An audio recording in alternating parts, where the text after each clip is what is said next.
Mesdames et messieurs, bienvenue au premier épisode de la 10e saison de Hockey le Magazine. Nous sommes très fiers de vous accompagner depuis une décennie maintenant et merci à vous de nous suivre sur RDS depuis 10 ans. On aura 16 nouveaux épisodes à vous présenter au fil des prochains mois. On vous fera découvrir l'envers du décor du hockey au Québec.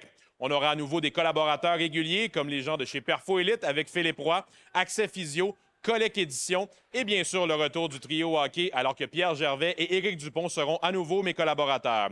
Cette première épisode, on vous présente le projet Hémisphère, un projet qui a été développé en Mauricie et qui permet d'aider à rétablir les commotions cérébrales et améliorer la vision de certains gardiens de but. On vous présente ça dans quelques instants, de même qu'une entrevue avec Morgan Adams-Moisan, nouveau capitaine des Lions de Trois-Rivières pour l'année 2024-2025 qui commence. Mesdames et messieurs, bienvenue à la première émission de la saison de Hockey le Magazine.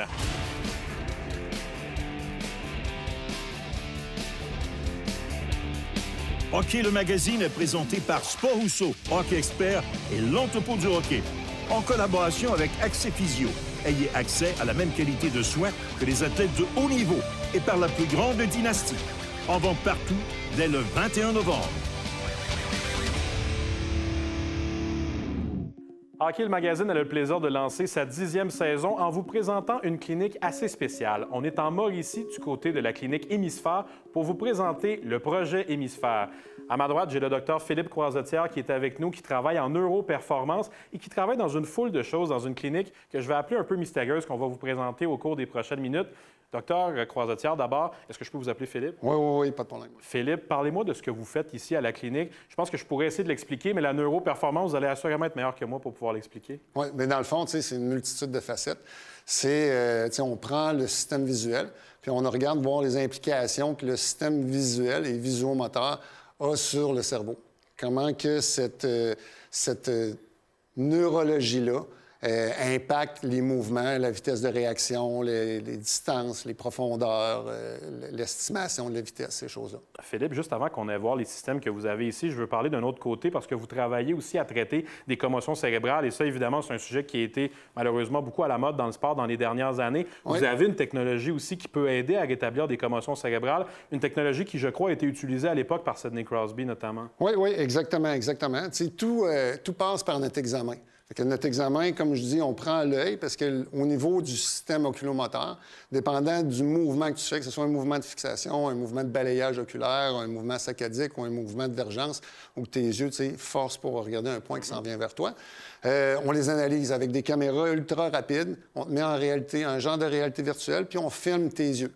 Fait que le point bouge de gauche à droite à l'intérieur de l'écran.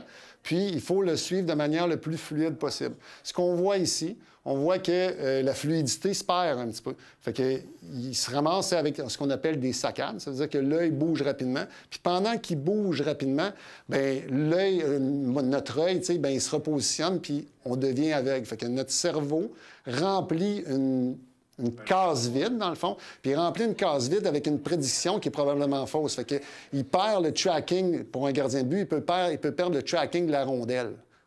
Une fois que ça, c'est fait, on a d'autres tests aussi. On a le test ici en arrière sur Synaptech qui fait des tests perceptivo-cognitifs. Perceptivo-cognitif, ça veut juste dire que ça utilise tes sens, puis ça permet à ton cerveau d'essayer de trianguler ces différentes informations-là pour les recracher puis faire des tâches spécifiques.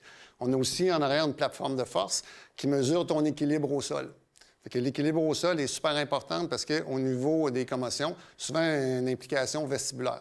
Vestibulaire, c'est un peu ce qu'on a parlé dernièrement dans les journaux, le GPS interne, ton GPS interne. Comment tu es capable de, toi, te situer face à l'environnement. Fait qu'au niveau athlétique puis au niveau commotionnel, ça se ressemble. C'est un peu les mêmes marqueurs, mais qu'on analyse avec un œil un peu différent. Au cours des dernières semaines, des derniers mois, il y a plusieurs choses qui ont été dites à votre propos, mais Samuel Montembeault s'est mis à travailler avec vous. Évidemment, c'est un nom qui résonne beaucoup pour les amateurs de hockey au Québec. Il a travaillé à améliorer certaines choses avec vous sans entrer dans les secrets de ce que vous avez fait concrètement avec Samuel. Qu'est-ce que vous travaillez avec un gardien ou un athlète en général? Dans le fond, comme je disais, on travaille la stabilisation de l'œil. On travaille la façon dont l'information se rend, la vitesse qu'elle rend, puis aussi la façon dont ton cerveau filtre l'information pour utiliser le programme moteur, ça veut dire la façon de réagir le plus approprié possiblement. Fait qu'on peut faire une analogie avec regarder une game de hockey des Canadiens. Ouais. Fait que RDS filme le hockey avec une caméra 4K, des stabilisateurs d'image. Chez nous, j'écoute le hockey, puis j'écoute ça avec une fibre optique, fait que l'image se rend bien, puis mon écran est 4K, fait que je perds aucun signal, puis je perds aucun détail. C'est ce que vous voulez faire avec les athlètes aussi, que la transmission entre l'œil et le cerveau fonctionne de la bonne manière. Exactement, de façon plus optimale possible. On se retrouve maintenant, Justin, devant le GiroStim. C'est toi qui vas nous montrer comment fonctionne cette machine-là. On a Marie-Élisabeth comme modèle. Puis maintenant que tu as pris les résultats tout à l'heure de l'œil, tu vas pouvoir travailler sur ce dossier-là maintenant. Exact. Parce que ce qu'il faut comprendre, c'est que l'œil n'opère pas seul. Il opère en fonction de comment on bouge dans l'espace ou comment on se sent dans l'espace. Donc, en fonction de l'évaluation, on sait les axes, les angles, les accélérations ou le mouvement oculaire que la personne peut avoir de la misère à faire. Donc, à partir de là, dans le GiroStim, puisqu'on peut programmer, que ce soit avec les cibles, que ce soit en demandant à la personne de fixer, que ce soit avec les yeux fermés, même dans certains cas pour la sensation de mouvement, on peut faire bouger la personne dans les axes spécifiques qu'on veut entraîner. C'est ce qu'on va voir à l'instant. Exact. Donc, dans le cas présent, ce qu'on va voir, c'est une personne qui va se mettre à osciller autant gauche et droite, mais avec des oscillations également vers l'avant. Okay, où est-ce qu'elle doit aller chercher les informations. De plus, les rotations n'ont pas le même temps. Vous allez voir, elle arrête pour par la suite réaccélérer. Tous ces mouvements-là sont faits en fonction de l'évaluation initiale. Il n'y a rien qui est laissé au hasard dans le cas présent. Et c'est cette technologie-là qu'utilisent les gardiens de but parfois pour améliorer leur GPS interne, comme on en parlait tout à l'heure? Bien, c'est que si on prend quelqu'un qui est un gardien de but, c'est vital qu'en tout temps, il sache il est où ou elle est où dans l'espace. En tout temps, son environnement, il est où et elle est où dans l'espace, parce que c'est juste de cette manière-là qu'il est capable de prendre la meilleure décision. Fait que là, ici, on regarde la précision et la vitesse sur laquelle il est capable de toucher les cibles. Est-ce que mon score n'est pas trop mauvais? Oui, ça va bien jusqu'à maintenant. Puis après, on est capable de l'analyser, puis on est capable de le comparer avec lui-même, puis avec une base de données, disons, si c'est un joueur de hockey puis qui joue dans la Ligue nationale, bien, dans la Ligue nationale, si c'est un joueur de football, on est capable de mesurer avec des personnes de la NFL. Fait que dépendant de leur sport ou de leur niveau, on est capable de mesurer ça avec des athlètes comparables. Philippe, il y a beaucoup de choses qu'on aurait pu faire encore ici, puis j'ai beaucoup de plaisir à faire ça. Merci de nous avoir reçus au projet. Fait plaisir. Félicitations pour tout ce que vous faites ici. Merci. Et on va entendre parler de vous, je pense, beaucoup dans les prochaines années. Salut les boys! Hey, salut Alex! Cette carte-là dans un paquet cette semaine. Oh, Artifacts! J'aime bien ce produit-là. C'est rempli de légendes, de recrues, de joueurs actuels, des cartes avec des bouts d'équipement, des patchs, des fight straps. Non, j'aime vraiment ça. Est-ce que tu as donné beaucoup de jerseys à Upper Deck pour qu'ils fassent des cartes? Quelques chandails, mais en général, c'est juste ça, ouais. Ah, quand même. Ce qui nous amène à la question de la semaine. Combien existait-il de versions différentes de ma carte recrue dans Artifacts? A1, B5, C 17. La réponse après la pause. Avant la pause, on vous a demandé combien existait-il de versions différentes de ma carte recrue dans Artifacts. La réponse est C. 17, Pat, je trouve ça beaucoup. C'est beaucoup, mais quand tu regardes ça, c'est qu'en fait, ils font plusieurs codes de couleurs dans la carte. Ça veut dire que tu peux en avoir des roses, tu peux en avoir des vertes, tu peux en avoir des bleus, tu peux en avoir des versions avec des jerseys, des versions avec des patchs, des versions avec la signature, puis en plus, tu peux avoir des numérotations sur 99, sur 199, 499. Fait qu'au total, 17, ça va vite. C'est très intéressant. Merci beaucoup, les boys. Et nous, on se revoit la semaine prochaine.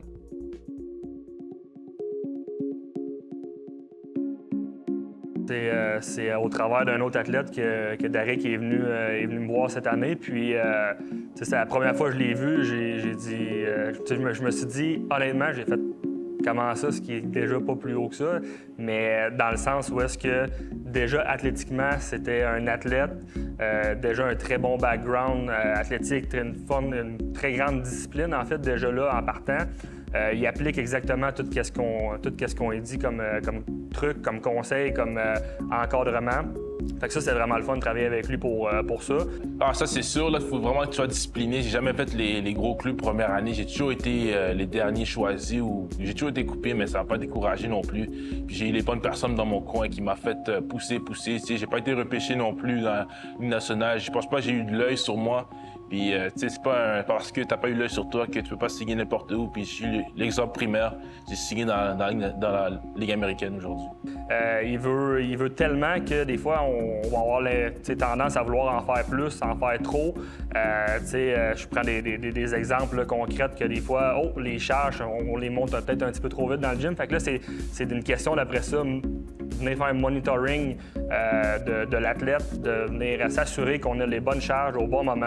Fait que c'est pour ça qu'on utilise, entre autres, de l'équipement qui mesure la vitesse, la vélocité des barres, des mouvements, pour nous permettre de savoir est-ce qu'on est vraiment dans les bonnes zones d'entraînement, avec les bonnes charges pour travailler les bonnes choses. T'sais, si on veut travailler son explosion, sa vitesse, bien, c'est important de venir travailler à certaines zones précises de vitesse de mouvement et non juste penser au poids. Fait que, tout dépendamment, des fois, les athlètes professionnels ou même les plus jeunes vont vouloir monter les charges, monter le poids rapidement parce que c'est le même que dans le monde conventionnel, l'entraînement, on progresse avec les charges qui montent, mais en réalité, on sort peut-être des zones qu'on veut réellement travailler. Donc ça, c'est important de prendre tout ça en considération. D'autres places où je suis allé, c'est vraiment l'encadrement.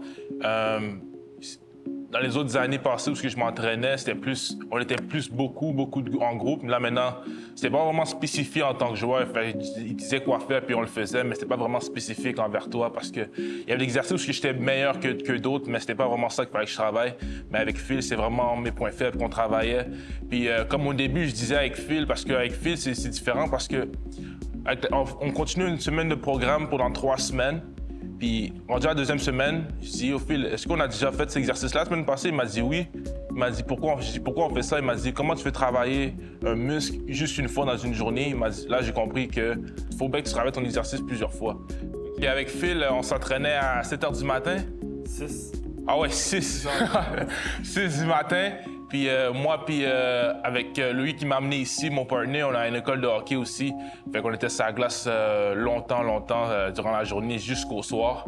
C'est ça, justement. Il y avait tellement un été chargé que ce qu'on a été obligé de faire, c'est de vraiment monitorer puis s'assurer que les moments où est-ce qu'il était capable de récupérer étaient optimisés. Parce que sinon, on en revenait le lendemain matin à 6 h du matin dans le gym, puis on était à 80 %. Puis là, plus que ça avance, bien, si on prend pas ça en charge, plus que ça descend. Puis, je le vois aussi sur la glace. Je suis beaucoup plus explosif, je suis plus fort physiquement. Avec les gars que je pratique sur la glace durant l'été, j'étais capable de vraiment dominer dans les coins, puis c'est ma spécialité dans la saison. C'est sûr que quand je vois, mettons, mes athlètes passer d'un échelon ou d'un niveau à un autre, puis se rendre professionnel, puis continuer à monter à ces niveaux-là, bien, c'est sûr que j'en prends pas le crédit parce que c'est pas moi qui fais le travail au day-to-day dans le gym, puis c'est vraiment, c'est plus un peu de montrer que l'encadrement que j'offre fonctionne, puis donne vraiment des résultats concrets aux athlètes. Mais quand j'ai réussi à signer, c'était un soulagement. C'était un stress de moins. Puis je rentrais dans le gym, puis Phil disait « Hey, t'as-tu signé finalement? T'as-tu signé? » Je disais « Ah, Phil, ça s'en vient. » Mais maintenant, c'est un stress de moi, puis je peux juste focusser sur mes entraînements.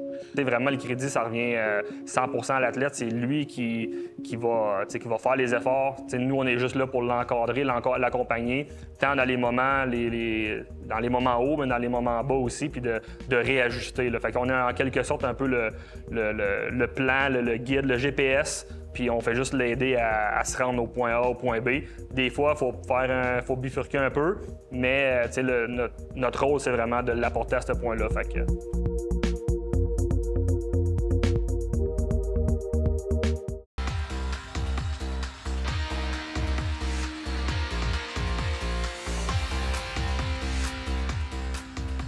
Cette chronique équipement est une présentation de Sport Rousseau, Hockey Expert et l'entrepôt du hockey.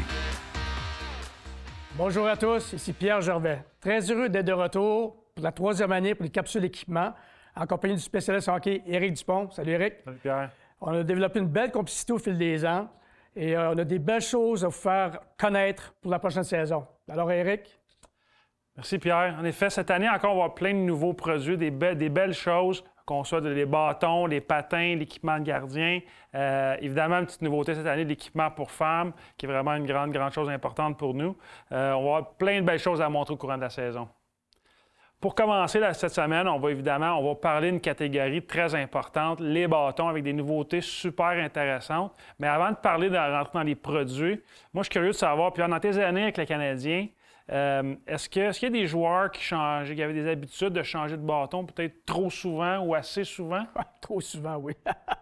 Les fameux bâtons. Écoute, je pense que c'est là que les joueurs sont un petit peu plus coucou que d'autres. Le restant de l'équipement, les gars, ils s'accommodent quand même assez bien. Ils ont leur préférence. Mais les bâtons, disons que j'ai un joueur qu'on a eu pendant longtemps, Andrew Markov, qui n'a jamais rien changé de ses bâtons, ni de ses patins d'ailleurs. Et t'en as d'autres. On avait KK, notre fameux KK, Jesper Kotkaniemi, qui n'arrêtait pas de changer de modèle. Puis ça, les gars, là, ça dépend toujours de comment vont leur saison, comment vont leur production. C'est souvent ça. C'est souvent les joueurs d'avant. Jonathan Drouin aussi avait tendance à changer de modèle assez souvent.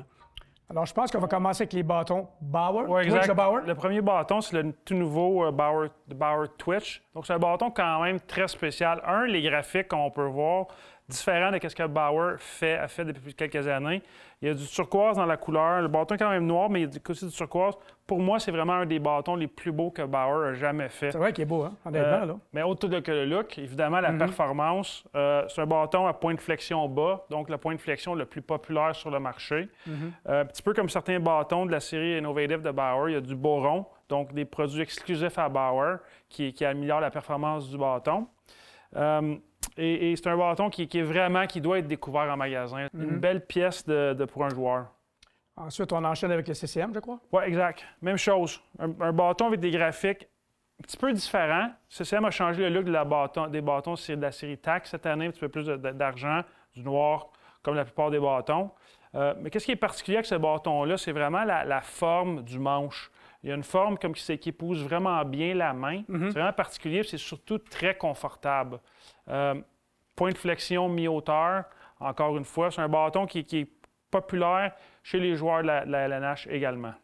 Il me semble que ça se voit moins bien à la télévision. Est-ce que c'est moi ou ce genre de graphique-là? Oui, certains graphiques sont peut-être un petit peu plus difficiles à peut-être qu'à la télé, ça sort différemment. Mais au banc des joueurs, souvent, le joueur a le bâton à l'envers. On voit très bien le logo. Oui, c'est vrai, effectivement. Mais les compagnies pensent quand même bien, ils mettent des logos un petit peu partout sur les bâtons pour s'assurer qu'entre autres à la télé, pendant les matchs de hockey, on les voit très bien.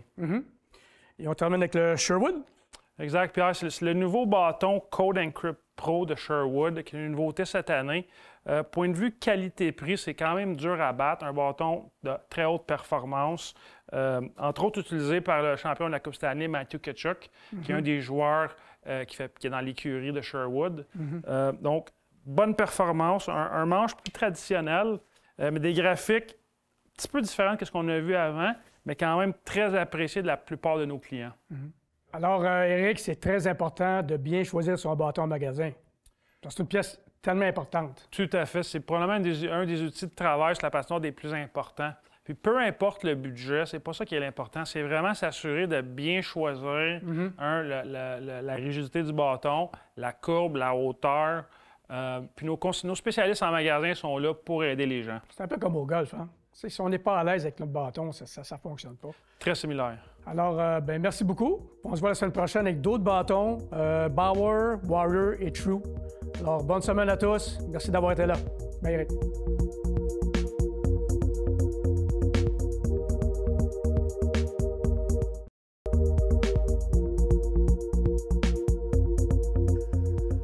Encore une fois, cette année, Hockey le Magazine a le plaisir de revenir sur le parcours de certains joueurs qui les a menés vers le hockey professionnel. On vous fera redécouvrir ce parcours-là au fil des prochaines semaines. Et notre premier invité, c'est Morgan Adams-Moisan, attaquant de l'organisation du Canadien qui est avec les Lions de Trois-Rivières. Salut Morgan, merci d'être avec nous. Ça fait plaisir, ça va bien? Ça va bien, merci beaucoup. Morgan, quand je te parle de hockey mineur, c'est quoi les premiers souvenirs qui te reviennent? Je pense que tu viens quand même un peu de la région, tu viens pas nécessairement d'un grand centre au Québec. Qu'est-ce que ça te rappelle? Ah, c'est sûr, ça me rappelle tous les matins tôt avec mon père, ma mère puis mes frères. On allait hockey mineur. Moi, je viens de Latuc, en Haute-Mauricie, donc petite ville, oui, 8000 personnes. pas beaucoup de monde.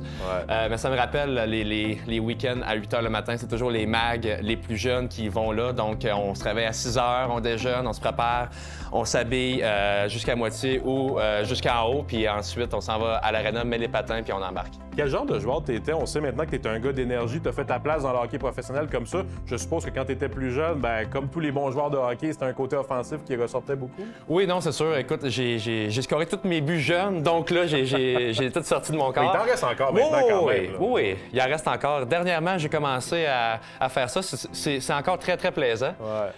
Mais non, c'est sûr que je suis un joueur offensif, puis avec le temps, là, c'est sûr que l'entonnoir, elle se rapetisse, puis plus que tu montes, plus qu'il faut que tu joues défensivement, puis tout ça. Puis là, je me suis trouvé une identité plus physique, comme tu as dit. Tu parles justement de monter un peu de l'entonnoir. Tu as joué pendant 3 ans avec l'Armada de Blainville-Boisbriand. Tu as passé 4 saisons dans la LHJMQ. Quel souvenir tu gardes de cette époque-là de ta vie? C'est les années avec les gars, d'aller à chaque journée à l'aréna. Écoute, on s'en va, parce qu'on est des joueurs étudiants, donc on s'en va au cégep le matin et ensuite on pratique donc tous les soupers avec les boys, les soirées que nous, à l'Armada, on allait tous dans un all-you-can-eat sushi ensemble. Fait qu'ils voyaient les 8 gars au-dessus de 200 livres arriver. Ils faisaient pas d'argent avec vous. Pas partout. Non, on dit, là, on a une job à faire à soir, puis ils font pas d'argent avec nous autres. Fait que non, c'est des petites affaires de même qu'on avait, puis il y a encore à ce jour des gars qu'on se parle depuis, puis c'est des amis pour la vie. On sait qu'évidemment, en avançant, ça devient du hockey professionnel. Je te dis pas que tu n'as plus de plaisir, mais c'est un côté professionnel. Mais souvent, quand on parle aux joueurs, les années de la LHJMQ où c'était encore un peu pour le plaisir, si on peut le dire comme ça, il y avait quand même un côté sérieux, mais c'était pas encore du professionnel. Ça revient souvent dans les souvenirs? Oui, non, c'est sûr, parce qu'à la fin de la journée, quand que tu tombes pro, on est tous des independent contractors. Fait qu'on vise tous la même idée en tant qu'équipe, mais à la fin de la journée, tu es un travailleur qui travaille pour toi. Donc, c'est sûr que junior, là, il n'y a pas de salaire, il n'y a pas de call-up, call-down, tout ça. Fait que c'est sûr que tout le monde est plus amical, tandis que pro, là, oui, c'est encore amical, mais c'est sûr que là, c'est pour ta job, donc c'est sûr que c'est plus sérieux. Tu reviens maintenant avec l'organisation des Lions de Trois-Rivières. Puis là, de revenir jouer en Mauricie, ça doit être spécial pour toi? Oui, c'est sûr, parce que, écoute, mes parents puis ma famille et amis me suivaient partout. Donc, quand j'étais à l'Armada, ils venaient les games la semaine ou la game le week-end, puis ils repartaient à la TUC, revenaient aller-retour, ainsi de suite. Donc, la route va être un peu moins longue. Oui, c'est ça. Donc, l'aller-retour de la TUC va être comme l'aller à aller me voir à Boisbriand. Donc, côté familial pour ma famille, mes parents, frères, puis ma femme qui est à 1h30. Donc, tout va être vraiment proche. Là, fait que tout est parfait. Là. Morgan, je te souhaite la meilleure des chances cette année. Bonne saison. Je pense qu'il faut faire partie du groupe de leadership des Lions de Trois-Rivières. On vous souhaite une belle année. Merci beaucoup. Merci.